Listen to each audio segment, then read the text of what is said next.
Thanks everyone for joining us today. We're having a fireside chat on sustainable beauty and sustainable fashion. I am Danielle Azoulay, the VP of Corporate Responsibility at L'Oreal USA, and I also teach a master's level course in the SUMA program on circular economy for sustainability professionals. So please take my class if you are currently enrolled. And I'm so thrilled to have Kelly Burton with us today. Kelly is a longtime friend of mine, and I'm a big fan of hers and the work that she's done in sustainability and continues to do as the Chief Sustainability Officer at Material Exchange. So thank you, Kelly, for taking the time this Earth Day to join us for this chat. I'm super excited. I also teach a master's level class on sustainable fashion at that other school, the one that's in Boston. So if you want to study sustainable fashion, you can meet me over there. It starts with H. But yeah, I'm so thrilled to be here. And I think when we were thinking about this conversation, we were thinking about what, from a professional development, people would be most interested in. And, you know, there's parts of your development towards your career, because I've known you for a long time and I've followed your career for a long time, but there's things that I don't actually know, like about the seeding of that. So I thought we should start by, I wanted to know, like, were you an environmentalist as a child? Like, have you always been super green? It's a good question. So I grew up in Miami, and I always loved the ocean. When I was a kid, I was a member of Greenpeace, and I was gonna save the whales. I was super committed to that, and remain committed to that. Obviously, it's like a really important cause.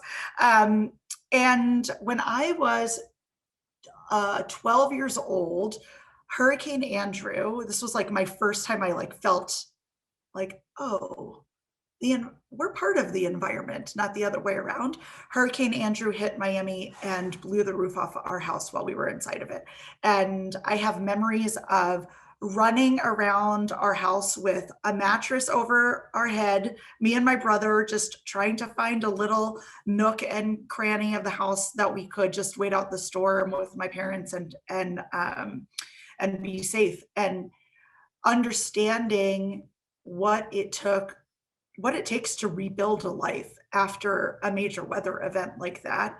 And now I think really activated me as a teenager and made me really passionate about environmental issues, going forward. I didn't know how to turn this into a job though. And when it came time to go into college, I was like, but I don't know for me, the only career path at that time was working in a nonprofit. And while that work is so important, it's just not where I saw that I fit in this grand scheme of things. And so I ended up, my undergraduate degree is in music and business. I worked in the music industry for a little while, and then An Inconvenient Truth came out, and I was just so like, I can't ignore this anymore. This is horrible. I have to be doing something with, the environment and climate change every day in my job. And I didn't really know how I was gonna transition. The job sustainability careers didn't really exist back then. You were like an environmental health and safety manager of a plant if you're connected to environment, within or like an admin site within the private sector.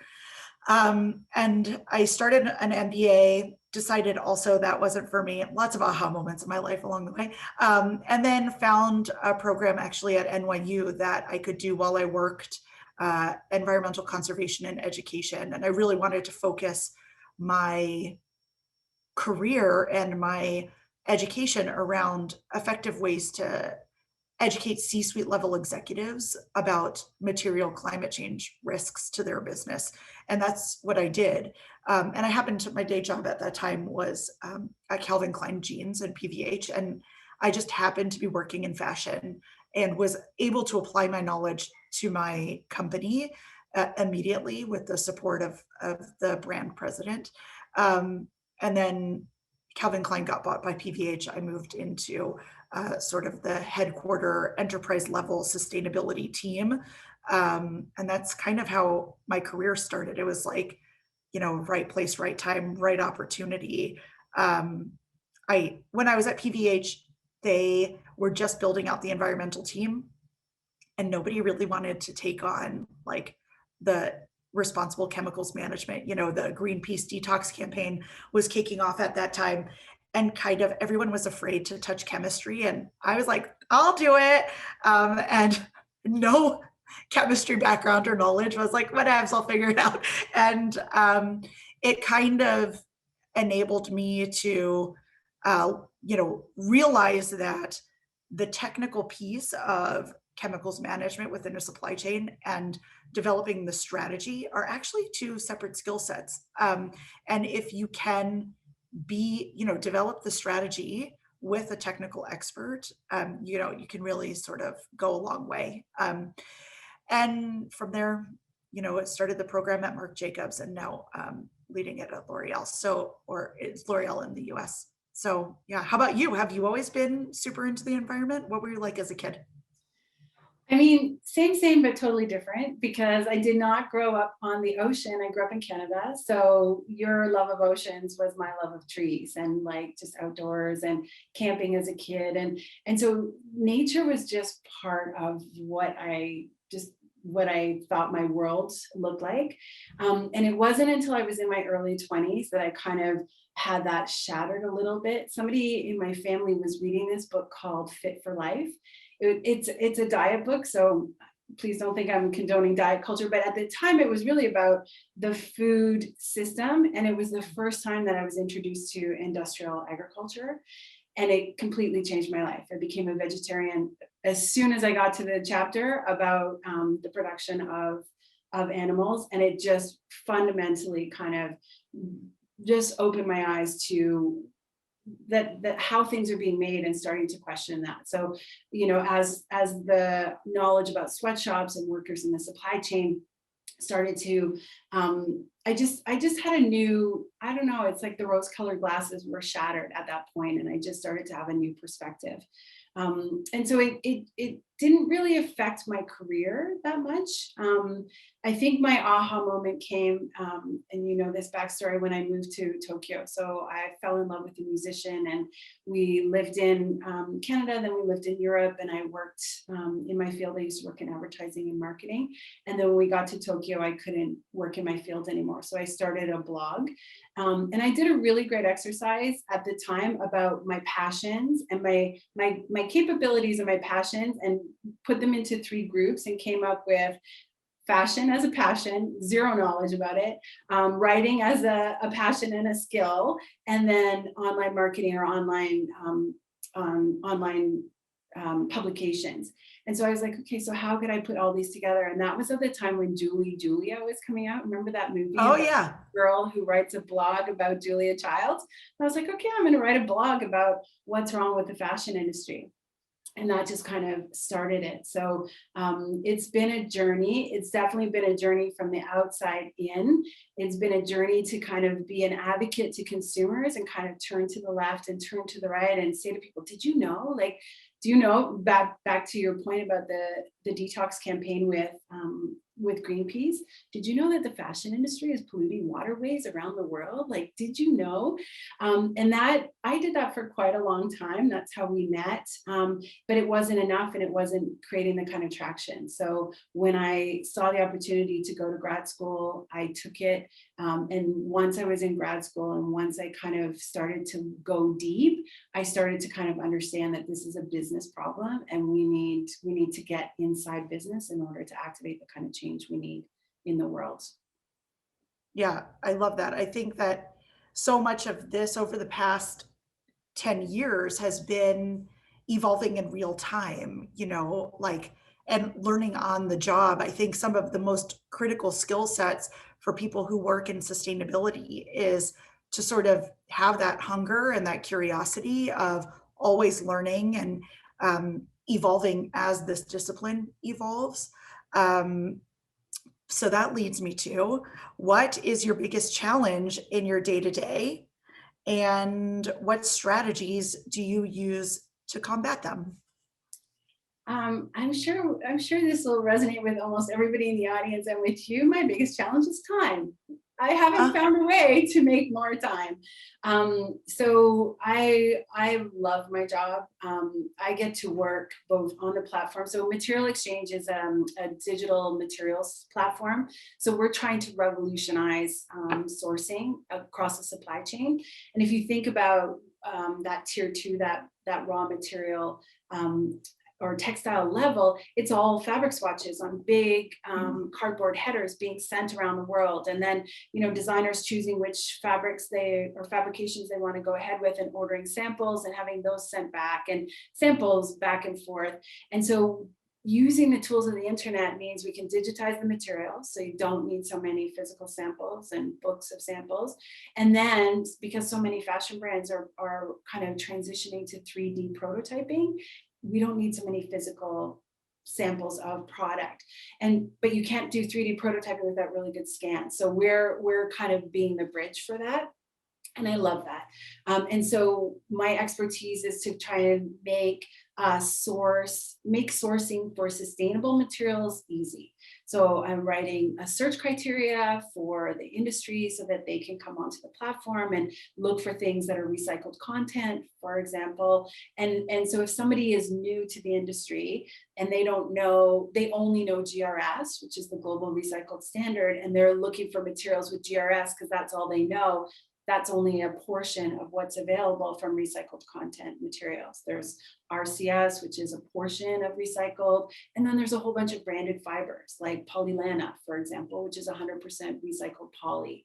So as a branded fiber, its recycled content is already in it. So I get to write that algorithm, which is super exciting. And then I'm trying to set us up, we're a tech startup. So I'm trying to set us up on our ESG pathway. So making sure that we are ticking our own boxes as a burgeoning brand and company. So it's really fun. And what about you? Time also really resonate with that. I feel like there's never enough time. And perhaps that's because also maybe we probably need more resources, right? But I think that in terms of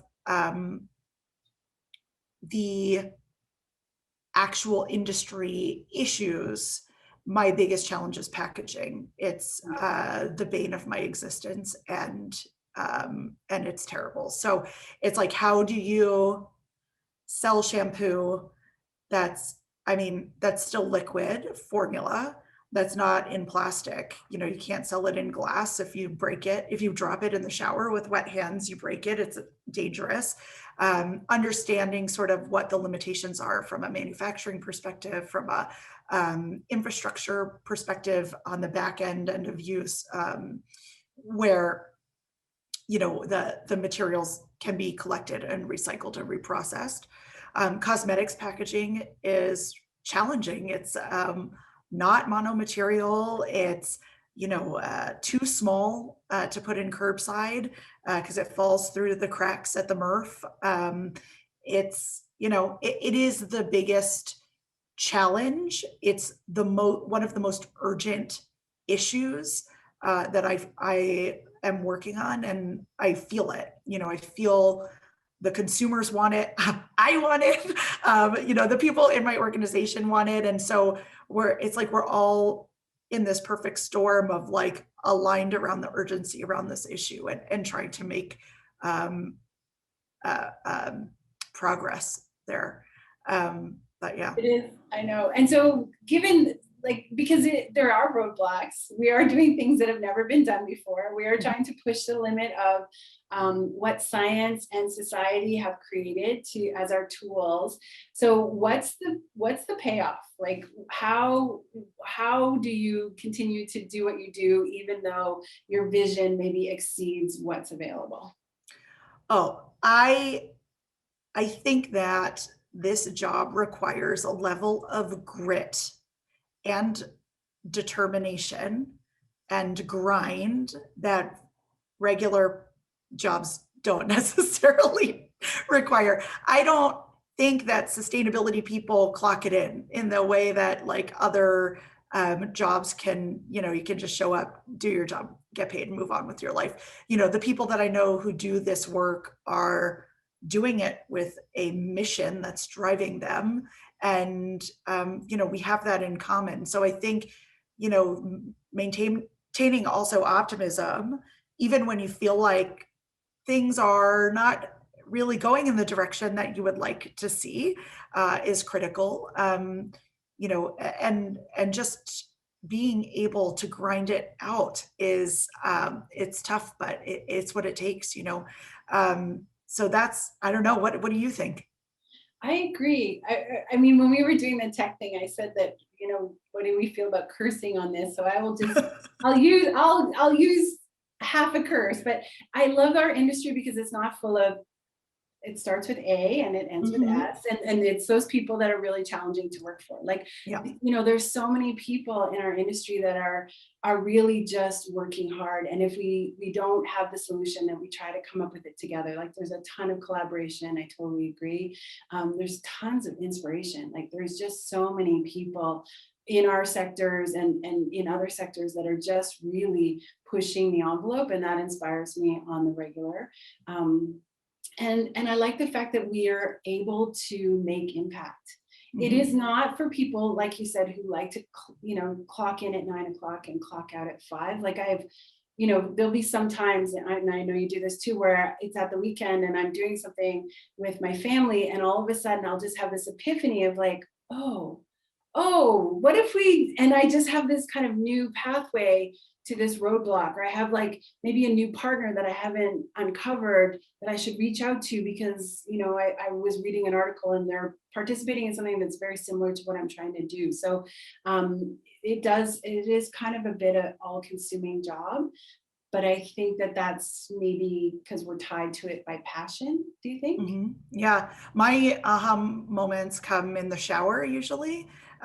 Like I do more problem solving in the shower, which isn't great for the environment, right? Because maybe I'm taking longer showers. But hopefully I'm coming up with big, brilliant ideas. Yeah, I think also, you know, this job can sometimes you're an individual contributor, right? I think that what's helped me a lot, and maybe we could talk a little bit about burnout because this job is can lead to some serious burnout. I've known a lot of people who have done the grind, and you know it's just you got to take that time for yourself also, because it can be all consuming, right? but you know it's I think what's also helped me is having, you know, our network of um, people that were on a text chain, you know, with like 7 or 8 people, and literally just having people to bounce ideas off of, or hey, did you see this article? What's this technology about? Like, what do you think? Is this greenwashing? You know, what do you think about this approach? Is so helpful for me just to maintain perspective, and also recognize that other people are, you know, dealing with the same thing that, you know, we're dealing with or feeling. um, and also like as a lot of people are individual contributors in these roles, and it's critical to maintain your why, like why are you doing this, you know, and having that group of people that you really are your go-to folks that you could do Zoom drinks with, and just be silly on chat with, I think is like really critical. So find your people. I think that's I something that couldn't helps agree me. more. And it's not just burnout. Like for me, it's more about climate grief. Like, Mhm. that last year, the year before, when I was doing my grad studies, the final semester of my grad studies, I really had a lot of climate grief. And it's mostly, and you have students on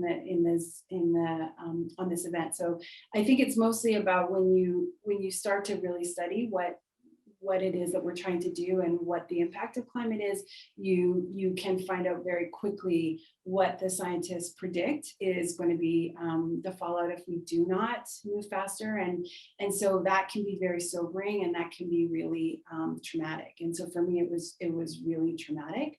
And and it still comes on sometimes. So I have to be a little guarded about what media I expose myself to. I remember calling you because the UN put out a video not too long ago, and I think you posted it, and so I was like, okay, well, you posted it, it must be okay. I'm I turned sorry. it on, and within 10 seconds I was bawling, right? And I Yeah. was like, oh my gosh, I can't believe Danielle can watch this. And so I called you because I was like, okay, what's your trick? Like, how do you, and you're like, no, I cry too. So Yeah. I think also just finding your people that can be compassionate and empathetic around some of the grief of what this work requires is kind of one way to avoid burnout or to Yeah, try and. I liken it to, when I was a vegan, people would send me like animal rights docs to watch or like these videos of the slaughterhouse. I'm like, bro, I'm already there. Like, I don't need to continue to relive this trauma. Like, I'm there, So I'm kind of in the same position where I don't watch those documentaries unless they're like deliberately uplifting. I saw one on hummingbirds recently that was really great and pretty and narrated by David Attenborough, who was like, his voice is just the best voice.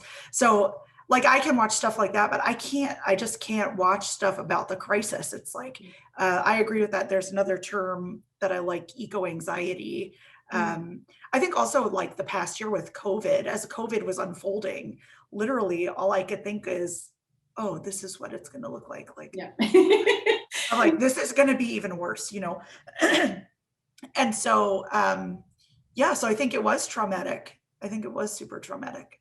Yeah, I think Yeah. so too. But I think you're right in that, like, just sharing that and talking about that is really important. Yeah. Do you want The to take flip the next side of question? that, let's talk Yeah. about what we hate, what are trigger words in our industry. Like, I can tell you, so my mother called me a couple of weeks ago, because in March, I don't know if there's any Canadians in the audience, but in March, the Canadian Conservative Party, which is our version of the Republican-ish, so they had a vote on a proposal whether or not to recognize that the climate crisis was real. And so so my mother called me and she was like, so this is interesting. Like, so is it real? I was like, that's not even a question. That's not even a question. And so I've started to like really kind of be very particular about language and recognizing immediately what is denier or denious language. Is it real? Do you believe? Well, there's still some doubt. Like, what are the markers for you when you're like dealing with partners or even in your organization? Like, how do you recognize where you're going to have and it's not even ideological differences, right? This is to me akin to asking, like, do you believe in gravity? Yeah. Right? Is the science 100% confirmed that the earth is round? Like, I find this climate language very very interesting. Well, it's very loaded, right? It's become loaded because it's been politicized. I read this like meme on Instagram that was like, it's a form of self-care to not have conversations with people that are like just going to always disagree with you, right? Like you can choose to say, no, I'm not doing this. And I think that's true. I mean, for me in language, I think the unfortunate reality is a bad slogan sort of started this whole thing. One of my pet peeves is save the planet. I hate that term so much because it's really the work that we're doing is it makes it seem like we are separate from the planet, where the planet is going to be a giant rock orbiting forever until a meteor, sends it off course or what have you. But it's about saving humanity. It's about maintaining the ecosystems and symbiosis that are necessary for us to thrive and not just exist. And to me, the stakes are much higher that way, if you talk about it in terms of humanity. So save the planet for me has always been problematic. And I mean, even Earth Day or Earth Month, I know we're on Earth Day, but like, we we have to, I think sometimes giving us a day where we can channel all of our energy sort of ticks a box and makes us go, okay, well, we did Earth Day, so it's cool. The Earth has Earth Day. We don't have to worry about it. But this is like, we need to worry about this every single day, you Yeah. know?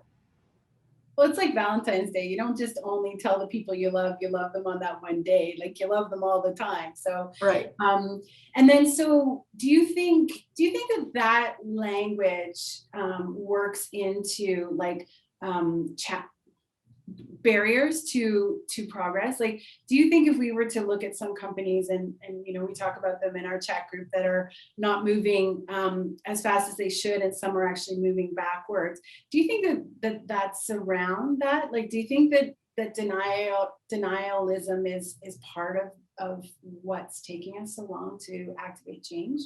It has to be, right? It's what's taking so long to institute national policy. And I think that's national policy is the floor for what we should all be aiming towards, not the ceiling, right? And we don't even have a floor.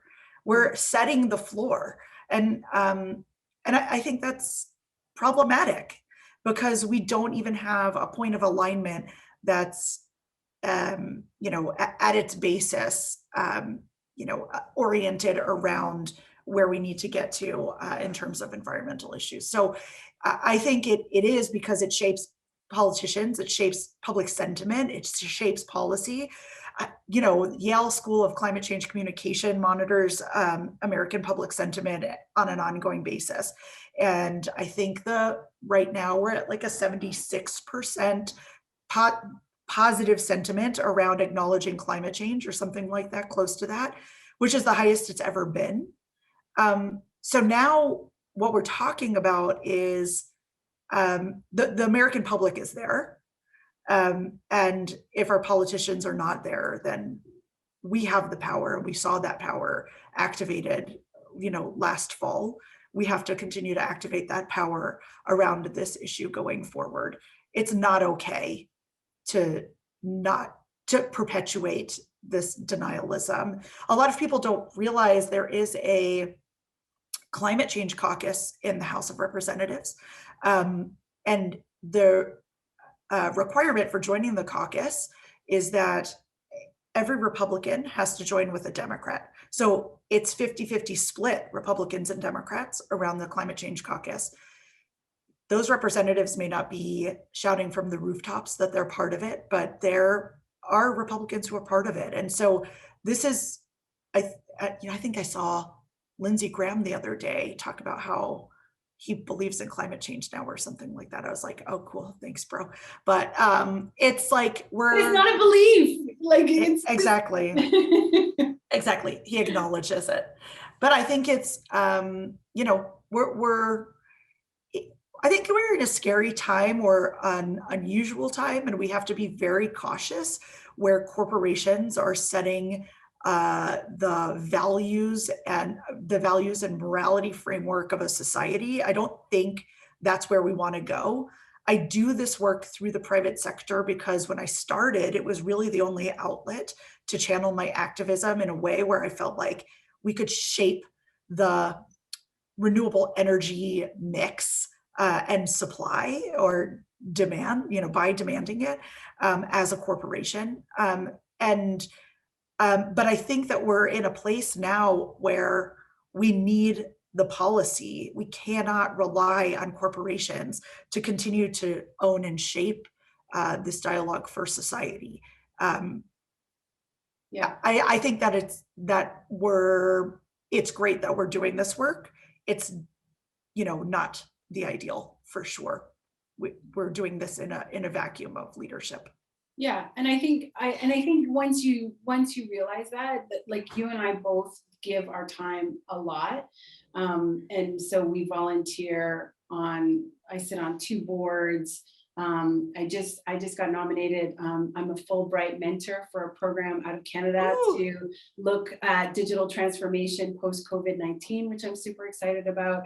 So I think that that's the yin to the yang of, it helps to be in big corporation in order to activate big change. Like I think you yeah. and I both recognize that, but that's also, yeah, it's not enough. It doesn't kind of cover all the bases that we need to cover. I think corporations and the private sector is one stakeholder group, Yeah. right? That can, align around a direction and a voice, but it can't be the only stakeholder group, defining the direction. And I'm hopeful with this new administration that things will change. I really am. And, so let's see, fingers crossed.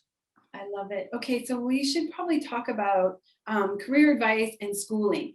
So since we both participate in secondary education, since we both have graduate degrees, what do we want to tell the audience about the importance of formalized education around sustainability? Do you think it's I think it's critical. Yeah, I think it's critical actually. Like, and also that's something else that I'm seeing as a trend or finding challenging perhaps around how this career path is evolving within corporations is this idea that like if you understand the environment, you can do the job. And so it's important, I think, as employees on the inside who have the education, to advocate for formalized training, people being in these roles that have that formalized training and not just giving anyone, a go. I think people who invest in the education, I get this question all the time from my students is they send me jobs that require 3 to 5 years experience. But I tell them to apply anyway because they have the formal education. And I know that they're starting off in a higher position than someone who just wants to have a go. And so, or just as passionate about the environment or has kind of like learned on the job in a less formal way. So I think this career path is still evolving. I heard our head of supply chain talk about her career trajectory and how 20 years ago, supply chain didn't exist. A head of supply chain didn't exist. Supply chain was the same as like sourcing or purchasing, and so that corporations now see chief supply chain officer roles, is an evolution in business thinking. And I think the same will happen with sustainability roles. And we're seeing that, right? You're chief sustainability officer. Most companies that are putting a stake in the ground on this topic have someone in the chief, C-suite role. So yeah, we'll see. How about you? What do you think? I totally agree. I think I just had this conversation because like you, I get inquiry cold calls on LinkedIn all the time. Can you talk to me? Can you give me some career advice? And that's the number one question: is education important? Like 9 times out of 10, somebody wants to know if it's worth making the investment. And so I give you advice that I went back to school in my late 40s. I graduated from Harvard in the year that I turned 50. So, I think it's never too late to invest in yourself, and investing in yourself is always going to be worth it. And when I look at some of my peers in the C-suite, I see like this kind of fork in the road between figureheads and real practitioners. And so and I think that the analysts and the raters and rankers are going to start to evaluate based on that. Like who's sitting in the C-suite? Is it somebody with formalized training, which you have to have? You cannot understand like the fundamentals of sustainability by reading Harvard Business Review or reading Green Biz. Like Right. you need the pedagogical understanding. And so I think we're going to start to see companies that invest in a CSO with training or invest in a team with training are just going to kind of have way more success and advances than companies that promote within and kind of try to use informal knowledge about the product or of the corporation instead of formalized training. What do you think are the other question I get, or what do you think are the most critical skill sets to bring to this. And I think from my perspective, an understanding of how products are made, if you have an opportunity to step foot inside of a factory and see that for yourself, do that, because it'll make so many pieces come together for you. Knowledge of supply chains and change management, to me, understanding sort of like the psychological piece of getting people to change their behavior, and tactics and tools to be able to do that are sort of my go-to top three. Yeah. I would agree with that. And I always tell people to go deep rather than go Yeah. wide. And that was great advice given to me when I started grad school, because there's so many things you're like, oh, ecotourism, I want to know what they're doing. And oh, eco fisheries, I want to know what they're doing. And so there's so much, it's like being in a candy shop of all the things that you could learn. But I think it's really important to specialize. So for me, even though I took like circular economy class, or I took a social life cycle assessment class, everything I focused on was fashion based. Like every paper I did, everything that I did, so I could apply that pedagogy on top of my core subject matter. And so, or beauty, actually, I did a lot of projects on beauty, fashion and beauty both. But I think that, you know, taking what's being offered from secondary education and then applying it to your passion is really what's going to help you get ahead. Great. I'm looking at the time. I want to make sure we have plenty of time for questions. I love that. Yeah, so we're at 1:38, almost 1:40. So let's open it up. Stephanie, I know you were going to monitor the questions for us. And if you have questions, please put them in the chat now. Or raise your digital hand. We'll take. Oh yeah, raise your digital hand. We'll also take those. So our first question is, what recommendations do you have for students looking to get started in the fashion beauty industry, and how can we come into this with a sustainable mindset? Well, I think that you should just apply for whatever job you can get, you know, and where your education and expertise can lie. I think within organizations, you do not have to be a sustainability practitioner to practice sustainability. For me, it's always more valuable to have partners in production, in supply chain, in product development and marketing who understand sustainability and know what where we're trying to go, versus necessarily being on my team, you know, and driving it centrally. Because if you look at like my sphere of influence, I tell people I'm like a sustainability influencer internally, right? Where it's like, I rely on the people who are making the day-to-day business decisions to do that through the lens of sustainability. And I can't possibly own every single one of the decisions that are made within my organization. I have to rely on other people who are making those decisions to do them more sustainably. So just get a job in any fashion or beauty company and change it from within. That's really the best way to do this.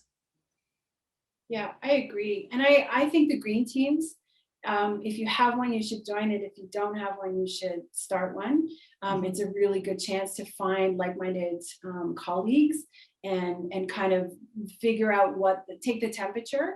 And then I also, to Danny's point, I think you should do what you do. So I see one of my former students, who I think is now one of your students, Danny, who has a background in communications and events planning and merchandising. So I think she's in your program now at Columbia doing her graduate work, but she still has all of that expertise. So she could go and be the comms, merchandising person with the sustainability lens. And we need way more people in corporations and in brands that can do both. So I think that all the things you knew before you came into sustainability are still super applicable, and that the sustainability education and lens is now just your superpower. Mm-hmm. Yep. All right. The next question is, what tactics do you use to get through to corporate executives that are profit-driven, the value of social impact and sustainability?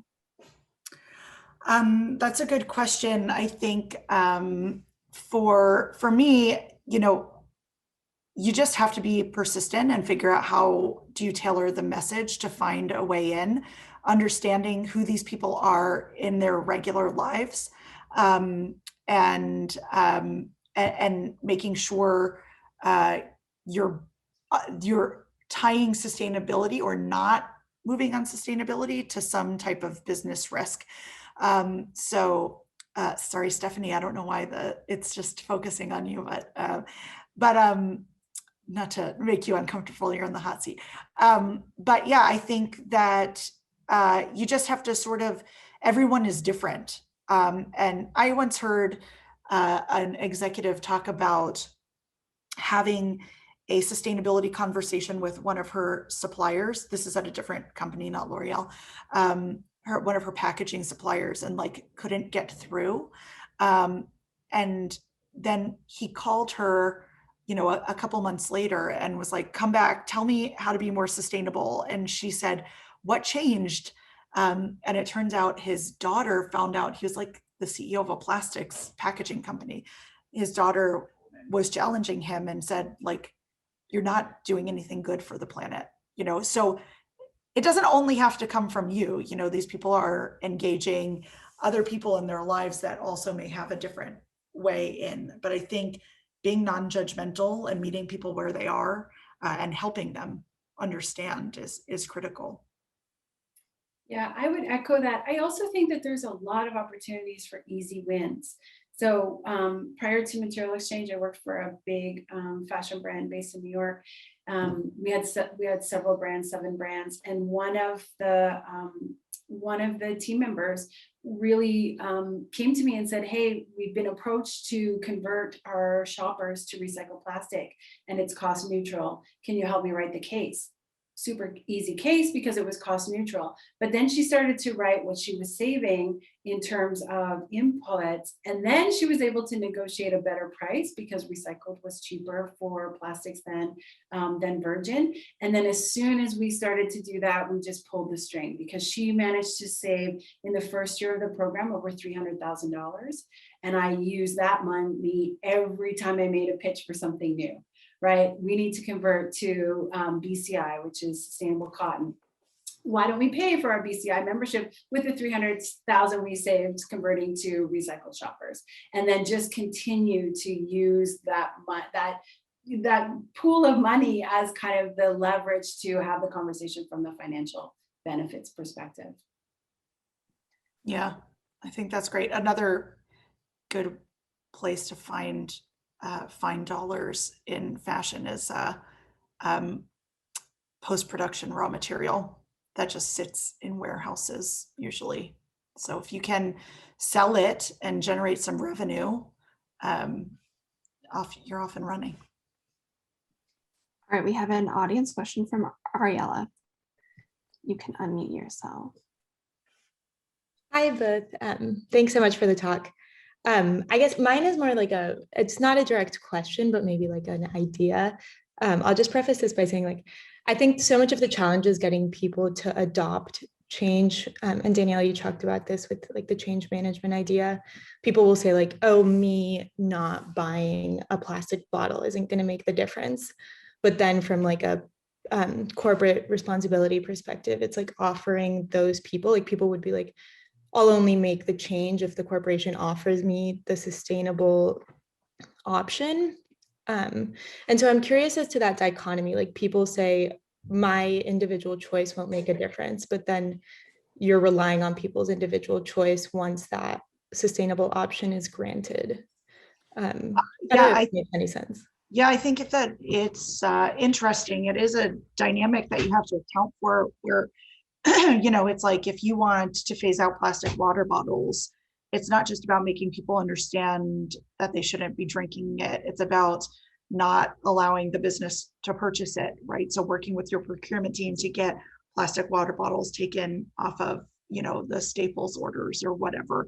It's also about a more holistic circular economy strategy because people hear now all the time, the US is recycling at record low rates, less than 10% of what we put in the recycling bin ends up getting recycled, et cetera, et cetera. So what are we doing as a corporation to sort of catalyze that change? Are we investing in infrastructure? Are we investing in innovation, and maybe coupling that those sort of plastic bottle individual asks with a demonstration of the corporate commitment as well? I find is really effective. Yeah, I would echo that too. I think actually and this is my transition from consumer behavior right into corporate behavior, the way the policy is starting to align, it's a huge risk for corporations not to recognize the problem. So plastic bottles, for example, Coca-Cola was named by an ocean cleanup NGO as the most polluting company in the world. And what happened? Within 3 or 4 months, we get the paper bottle. So the whole industry is kind of being squeezed a little bit by NGOs. Greenpeace just launched a lawsuit against Walmart for claiming that plastic packaging is recyclable, even though and if you follow the FTA green guides, you have to be recyclable in 60% of the markets in order to claim that. And we just don't have that in North America. So we're starting to, this is a conversation about risk now. So we don't need to talk about belief. We don't need to talk about, there's discrepancy about climate change. It doesn't matter. Now we need to jump over those people and just get to what is the risk and how can we mitigate the risk? And there is risk on water, carbon tax. Canada has a carbon tax. Several developing countries are developing a carbon tax. I just saw today Biden made a pledge to reduce carbon by 50%. So you should be tracking your carbon. In a lot of countries, over 60% of the world's population has water scarcity. Also, a beverage company had their plant shut down in Central America because they continue to do work even though there's water scarcity and water shortage. So the community banded together to shut down the plant. These are real risks. These don't have to do with consumer behavior anymore. This has to do with how are you going to continue to operate business in a climate crisis world? All right, next question. Which were your most impactful projects? Why and what did you achieve? I always like focusing projects on like carbon emissions reductions or nature regeneration. I always integrate, the human or social aspects into the work that I do. So supporting nonprofits or people through jobs that would have a hard time accessing jobs otherwise. It has to be part of the planning of your projects to integrate equity and D&I principles in there as well. And I think that that's a really critical piece, that we're not just solving for the environment and causing another issue or exacerbating another issue, on the human side. So that's, sort of my approach is to balance both. Kelly, how about you? I mean, it's a great question. When I was at grad school, I had the chance, I worked part-time for a nonprofit, a clean energy nonprofit in Boston. And so I was at the front row for multi-stakeholder initiative that really moved the needle for Massachusetts State in terms of clean energy. And so what is the challenge? And it varies state by state, but in Massachusetts, the challenge is that the energy companies are under the auspices of the state government. And so they can't make change to how they do business without legislation. And so this nonprofit pulled together all the energy groups, pulled together Sierra Club and all of the NGOs, and then harness community activism. So there's a group called Mothers Out Front, which is an amazing, you want to get community activism on a topic related to emissions, you call the Mothers Out Front. They have a slogan, it's called Shirt Up and Show Up. So they put on a t-shirt that says Mothers Out Front, and they will show up in every legislative assembly and vote for emissions process. And so this nonprofit was able to get changes in the legislation that enabled the energy companies to start transitioning towards geothermal. Massive, because Massachusetts has the second leakiest energy ecosystem or infrastructure in the States, and nothing could be changed unless it went through policy. So I think it was really, it shifted how I think about how many players we need to make significant change. All right, the next question is, does L'Oreal have a list of recyclable and recycled packaging shared in its sustainability website? This person is a L'Oreal customer and would love to have the information. Yeah, yes, we have a whole section of our website dedicated to packaging improvements, and it's in our CSR reports or sorry, so annual sustainability report, which actually our latest one just came out today. So go forth and enjoy. How many pages is it? Last year it was like 120 pages. I don't know. It's a lot. It is a lot. Actually, it's a really great, for anybody who's interested in like looking at what a large multinational corporation is doing around sustainability, I highly recommend the L'Oreal annual report. I've read it on several years and done several projects around it, because it is a really phenomenal perspective. They use SDG goals and commitments, as well as ESG, as well as a huge commitment to community and DE&I. It's a really good like kind of roadmap for thinking about programs that you want to instigate. The program is very robust. It's a very robust program, which is why the report is so big and detailed. But you know, our footprint is big, and it's not enough to just focus on one area. You know, you have to be able to do everything at the same time. And I think that our program and the disclosures, the reporting reflect that. Awesome. All right, another question. Which green startup is currently your favorite one?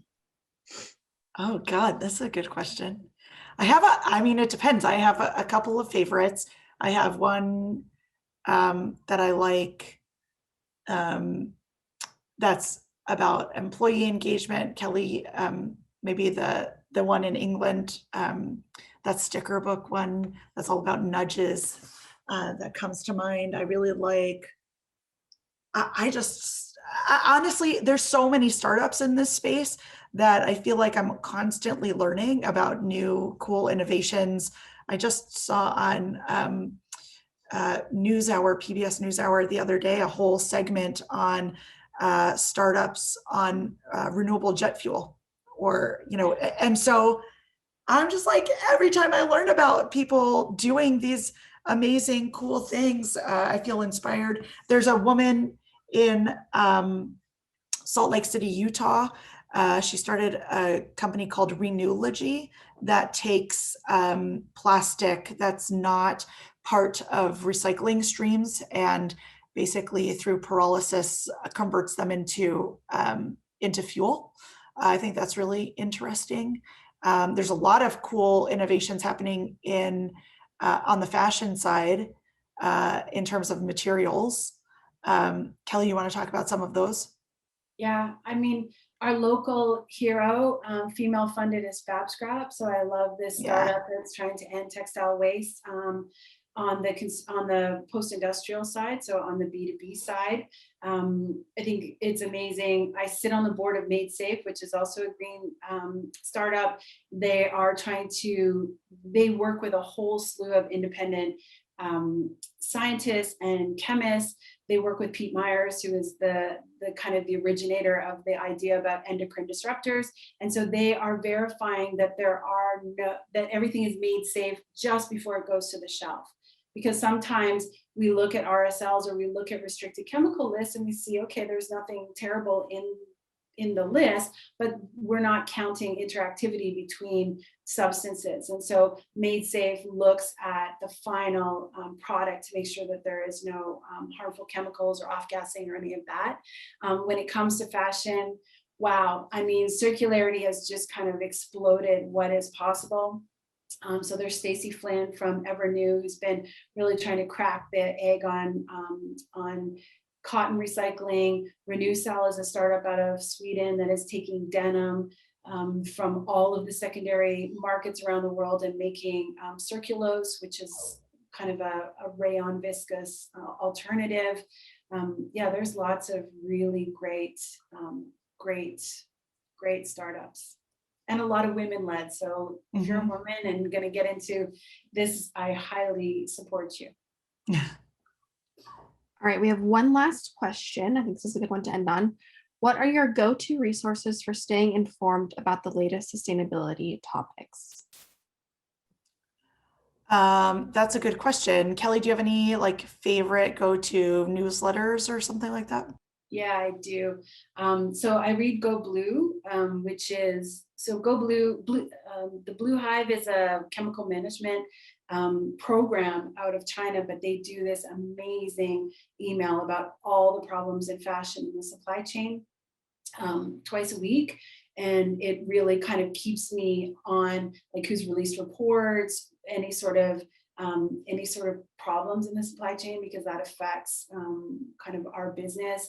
And I really love the Harvard Business Review, because there's a lot of, back to Danny's point about, change management. Harvard is the change management comes, I'm sure Columbia has some gurus too, but some of the ideas about change management come from Harvard, and this whole idea about shareholder value.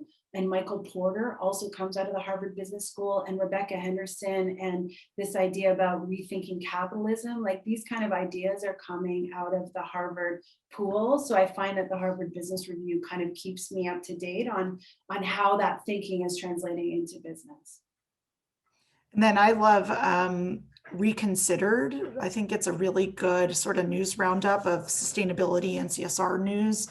Reconsidered.co. Honestly, I just have like Google alerts set for like topics that I care about and just flick through them. I think that's a really good way to also stay on top of changes. All right, I think that's our last question. So any closing thoughts from you guys? Kelly, do you have any closing thoughts? I would say, obviously, we dropped our LinkedIns at the beginning. So if you have questions, if you have challenges along the way, you can reach out to us. And I think Danny's point is really true. You should build a community. This work is not for the faint of heart. But I think there's an African proverb: if you want to go fast, you go alone. If you want to go far, you go together. And I think that, I really encourage you to find community where it is, to lean on them on the days that are challenging, and to reach out to people in our community, because they're very generous with their time and with their expertise, is my experience. Yeah, same. And I'm so grateful for you that you're part of my community. Oh, me too. Oh. Nice. Thank you for inviting me. Thank you to the Columbia Students group for creating this space. It's been really fun. Yeah, absolutely. Thank you, Stephanie, and to Columbia. Really great program. Awesome. Thank you both for joining.